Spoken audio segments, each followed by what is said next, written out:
आज मैं लाया हूँ एडिशन ऑफ रूट। रूट के नंबरों को किस तरह एडिशन करते हैं या किस तरह जोड़ते हैं। तो आते हैं सबसे पहले नंबर की तरफ। अब पहले नंबर में देखें तो हमें जो रूट में प्लस करते हैं या एडिशन करते हैं तो हमने ये रूट देखना है। अब रूट के अंदर सेम नंबर है, अगर रूट के अंदर सेम नंबर होगा तो उसके जो कोएफिशिएंट है, जो सामने वाला नंबर है, वो एक दूसरे से प्लस होंगे। तो हम क्या करेंगे, हम जस्ट 5 और 4 को जो है प्लस कर देंगे।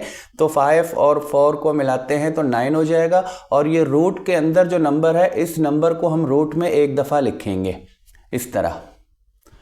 तो सिंपल तरीका है, हम रूट को एक बार लिखेंगे और उसके जो सामने वाले नंबर हैं उनको जोड़ते हैं।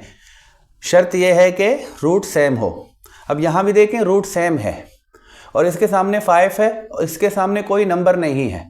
जब नंबर नहीं होता, जब किसी भी रूट के, जिस तरह अलजेब्रा में आप देखते हैं कि x के साथ अगर कोई कोएफिशिएंट नहीं होता तो वो 1 होता है, इस तरह रूट के सामने भी कोई नंबर नहीं होता तो वो 1 होता है। यहाँ पर 5 है, यहाँ पर 1 है, तो ये टोटल कितने हो जाते हैं, 6 हो जाते हैं। तो रूट को हम एक बार लिखेंगे जिस तरह यहाँ पर सेम रूट है। तो ये भी सेम रूट है लेकिन दोनों के सामने कुछ नहीं है, ना इसके सामने कोई नंबर है ना इसके सामने कोई नंबर है।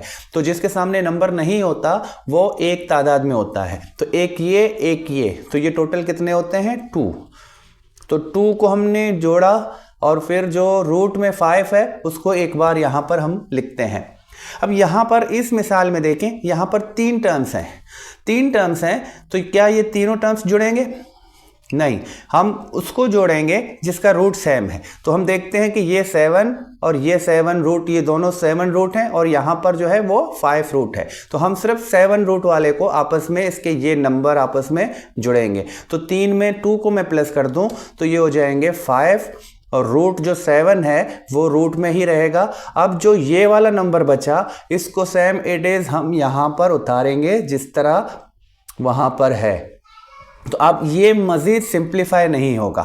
ये 2 अलग रूट वाले हैं तो अलग रूट वाले को हम सिंप्लीफाई नहीं कर सकते मज़ीद आगे।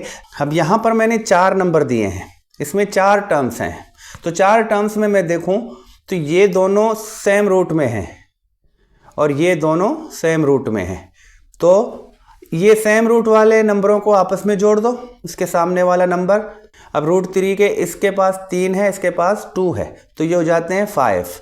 इसी तरह आप प्लस लिखते हैं और रूट 2 वाले नंबर, जो ये वाला नंबर और ये वाला नंबर, तो ये दोनों आपस में जुड़ेंगे। रूट 2 के सामने यहाँ पर 5 है, यहाँ पर 4 है, तो ये 9 हो जाते हैं। यहाँ पर हम रूट 2 लिखेंगे। अब देखें दोनों अलग रूट में है तो इसको मज़ीद सिंप्लीफाई नहीं करेंगे। अब इसमें देखें, इसमें अगर मैं इसको मज़ीद जोड़ूँ तो सेम रूट है 4। तो 4 जो रूट में है उसको एक बार मैंने लिखा। अब 3 और 8 को मैं प्लस कर दूं 11। लेकिन अब इसमें क्या मसला है, ये यहाँ पर सिंप्लीफाई हो गए थे। ये जो रूट में है 4, तो 4 जो है एक परफेक्ट स्क्वायर है। तो ये स्क्वायर रूट के अंदर अगर कोई परफेक्ट स्क्वायर होगा तो हम उसको मज़ीद हल कर सकते हैं। हम इसको मज़ीद क्या करेंगे, तो 4 के ऊपर अगर रूट है तो समझो 4 के 2 फैक्टर मैं निकालूं इस तरह, तो जो अगर जोड़े में फैक्टर है तो वो स्क्वायर रूट के अंदर से निकलता है, वो जस्ट 2 के बराबर होगा। या सिंपली आप कहें कि 4 एक स्क्वायर नंबर है जिसका रूट नंबर 2 है, तो हम 11 को लिखेंगे। अब इन दोनों के दरमियान में कोई निशानी नहीं है तो मल्टीप्लिकेशन की निशानी है। अब 4 स्क्वायर रूट में है, 4 एक परफेक्ट स्क्वायर है तो इसकी कीमत 2 है। तो अब इन दोनों को मैं प्लस कर दूं 22 हो जाएंगे। तो ये इसका सिंप्लीफाई करने का तरीका। यहाँ देखें रूट सेम नहीं है, अगर रूट सेम नहीं है तो ये दोनों आपस में ऐड नहीं होंगे। तो ये जैसे है ये वैसे ही है, इसको मज़ीद सिंप्लीफाई नहीं कर सकते, ये इतना ही रहेगा। इस क्वेश्चन में देखें, इस क्वेश्चन में आपको रूट सेम नहीं मिल रहा, लेकिन जो रूट के अंदर वाला नंबर है वो कंपोजिट नंबर है, इससे हम फैक्टर निकाल सकते हैं। अगर इसके फैक्टर में कोई परफेक्ट स्क्वायर हुआ तो वो रूट से बाहर निकलेगा। तो हम पहले ये चेक करेंगे।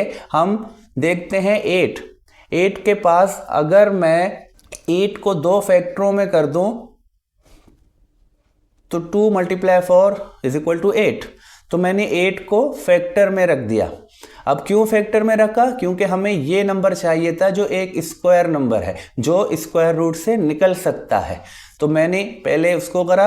अब मैं यहाँ देखूँ 18, तो 18 भी एक ऐसा कंपोजिट नंबर है जिसके फैक्टर में हमें 9 मिलता है, 2 मल्टीप्लाई बाय 9।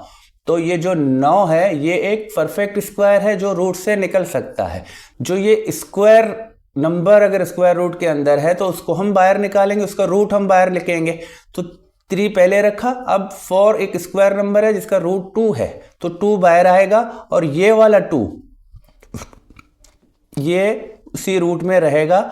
इसका रूट निकल सकता था, ये परफेक्ट स्क्वायर था, तो इसका हमने रूट निकाला बाहर, 4 लिखा। अब इसी तरह 9 एक परफेक्ट स्क्वायर है जिसका रूट 3 है, तो इसका रूट हम निकाल के 3 बाहर कर देंगे और बकाया जो 2 बचेगा वो अभी रूट में ही रहेगा। अब इन दोनों को मल्टीप्लाई करते हैं, 6 रूट 2 प्लस इन दोनों को मल्टीप्लाई करें 12 रूट 2। अब देखें, अब इस टाइप में आ गया, तो ये दोनों रूट सेम हैं, तो अब इसके सामने वाले नंबर को हम ऐड कर देंगे। 6 में 12 मिलाते हैं तो 18 और रूट 2। तो ये इसका फाइनल आंसर है। इसको मज़ीद सिंप्लीफाई हम नहीं कर सकते। उम्मीद है आपको अच्छा लगा होगा। तो इसी तरह अगर वीडियो पसंद आया हो तो सब्सक्राइब करें, लाइक करें, शेयर करें, ताकि मेरी उम्मीद बढ़ जाए, मुझे और अच्छा काम करने की हिम्मत हो। तब तक अगले वीडियो के लिए खुदा हाफिज़।